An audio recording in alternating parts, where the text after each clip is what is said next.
Šorīt pie mums viesojas plastikas ķirurgs Ancis Ģīlis, lai apspriestu tēmu Mommy Makeover. Nākamais jautājums. Vai operācija tiks veikta vienā sesijā, vai tā tiek sadalīta vairākās daļās? No kā tas ir atkarīgs?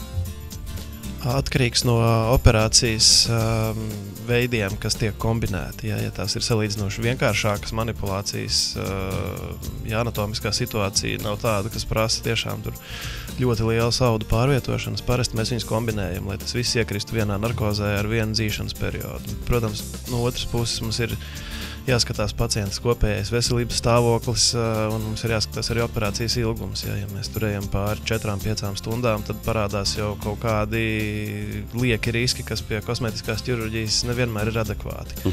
Tāpēc tas ir pilnīgi individuāli pielāgots ārstēšanas cikls. Un tu iepriekš var pateikt, kā būs šoreiz? Jā, protams.